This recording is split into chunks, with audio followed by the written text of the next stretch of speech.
Hello दोस्तों, कैसे हैं आप सब। स्वागत है आपका हमारे YouTube channel science zone by MK में।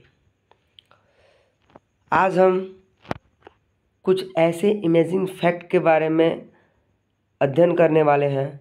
इंटरेस्टिंग है, जो आपको जानना ज़रूरी है या आपको नॉलेज में होना चाहिए। तो आज हम कुछ इमेजिंग फैक्ट, इंटरेस्टिंग फैक्ट कह सकते हैं, उनके बारे में चर्चा करेंगे। तो आइए स्टार्ट करते हैं देर ना करते हुए। कुछ मोटिवेशनल बातें रोज़ की तरह आज भी। लोग हंसेंगे ज़रूर जब आप कुछ अलग और असंभव की शुरुआत करोगे। लोग हंसेंगे ज़रूर जब आप कुछ अलग और असंभव की शुरुआत करोगे, लेकिन सफल होने पे वही लोग तुमसे सलाह मांगेंगे। इसलिए लोगों की परवाह किए बिना जो तुम कर रहे हो उसको मन लगा के, जी लगा के करो। एक दिन सफलता तुमको ज़रूर मिलेगी। तो आइए स्टार्ट करते हैं आज का इंटरेस्टिंग टॉपिक। आपको मज़ा आएगा। आइए स्टार्ट करते हैं। पहली बात, आज तो 14 सितंबर है और आज भारतीय संविधान 14 सितंबर 1949 में हिंदी को राजभाषा का दर्जा मिला था। आज ही के दिन भारतीय संविधान में 1949 को हिंदी को राजभाषा का दर्जा मिला था। इसलिए हर साल हम 14 सितंबर को हिंदी दिवस के रूप में मनाते हैं। अब हम बात करते हैं उन तथ्यों की जिनके बारे में हमें जानकारी होनी चाहिए। सबसे पहले, महत्वपूर्ण अधिकारियों का मासिक वेतन। महत्वपूर्ण अधिकारियों का मासिक वेतन। पहला है राष्ट्रपति। अगर हम बात करें राष्ट्रपति की, तो राष्ट्रपति का जो वेतन होता है वो होता है 5 लाख। कितना होता है? 5 लाख। उपराष्ट्रपति का वेतन होता है 4 लाख। लोकसभा अध्यक्ष का भी 4 लाख। राज्यपाल का 3.5 लाख। सर्वोच्च न्यायालय के मुख्य न्यायाधीश 2.8 लाख। सर्वोच्च न्यायालय के अन्य न्यायाधीश 2.5 लाख। उच्च न्यायालय के मुख्य न्यायाधीश 2.5 लाख। उच्च न्यायालय के अन्य न्यायाधीश 2.25 लाख।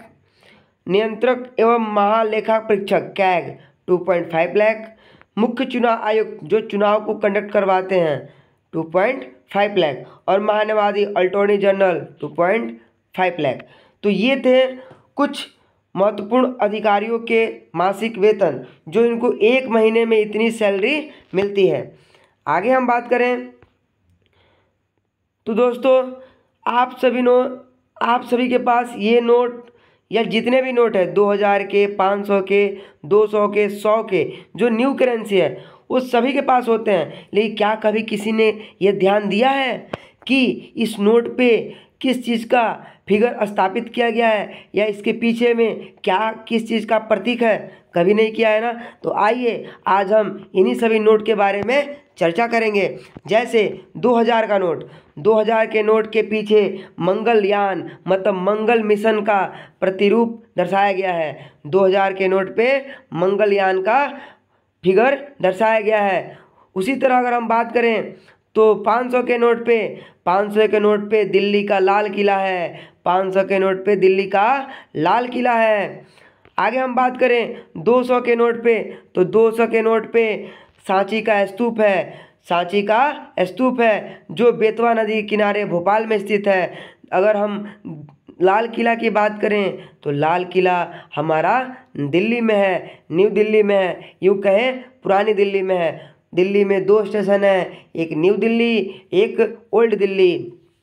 तो हमारा सांची का स्तूप भोपाल में बेतवा नदी के किनारे है। और 200 के नोट पे, हमारे 200 के नोट के पीछे सांची का स्तूप का प्रतिरूप बना हुआ है। आगे हम बात करें 100 के नोट पे, 100 के नोट पे बाबू रानी का वाव।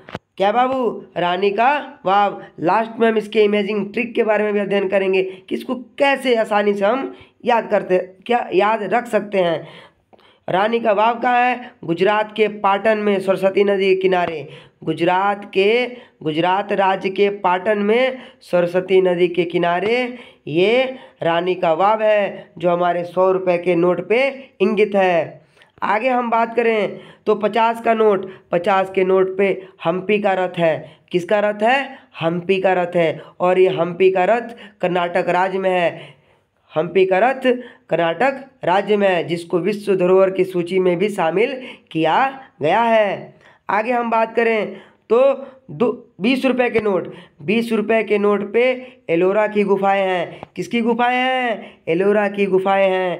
भारत में औरंगाबाद, महाराष्ट्र से 30 किलोमीटर 18.6 मील की दूरी पर यह एलोरा की गुफाएं स्थित हैं। फिर एक बार सुन लें, भारत में औरंगाबाद, महाराष्ट्र से 30 किलोमीटर की दूरी पर ये एलोरा की गुफाएं स्थित हैं, जो 20 रुपये के नोट पे है। आप लोग सभी एक बार नोट को लेके देखिए, उस पर ज़रूर मिलेगा।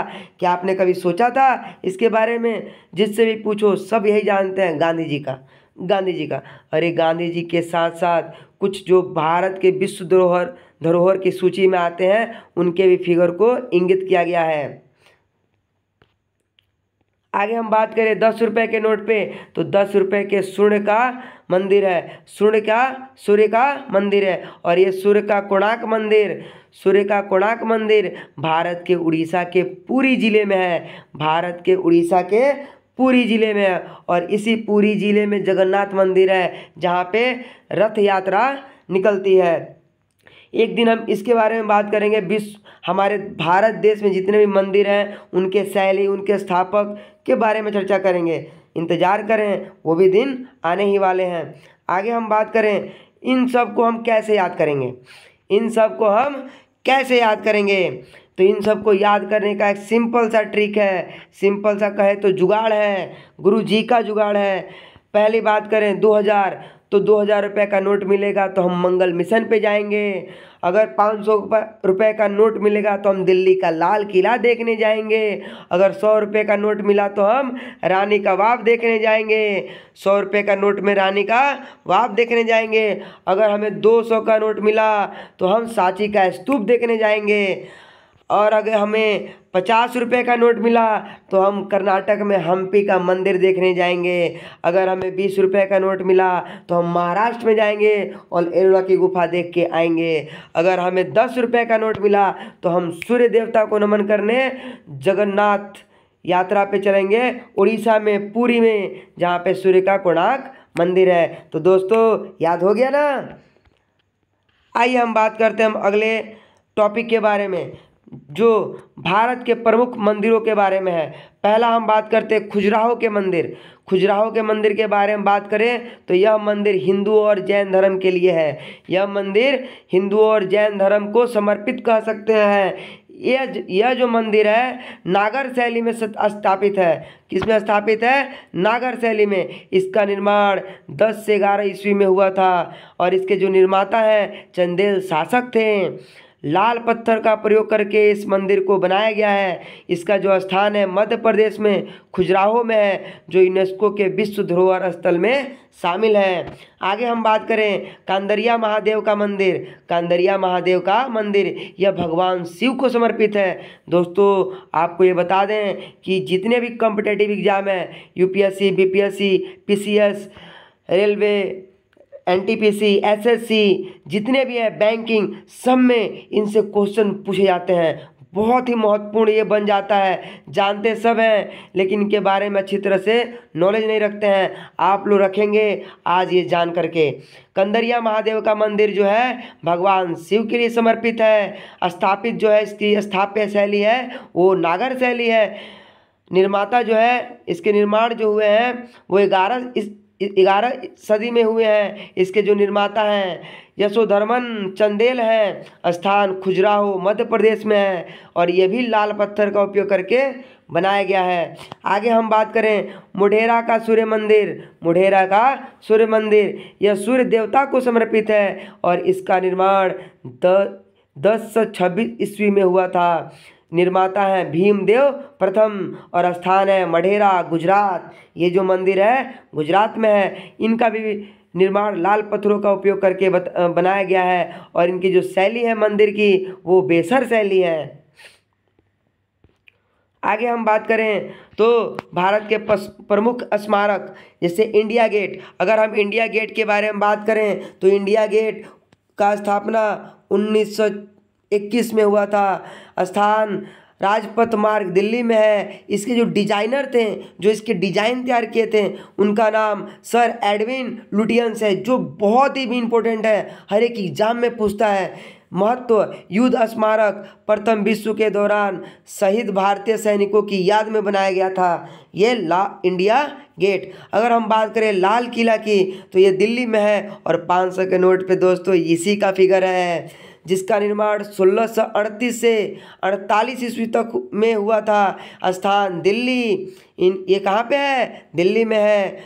निर्माता शाहजहां है और इसको बनवाया था मुगल बादशाह शाहजहां ने। मूल नाम इसका है किला मुबारक। मूल नाम क्या है? किला मुबारक। यूनेस्को विश्व धरोहर के स्थल में शामिल है। इसको मिला था 2007 में।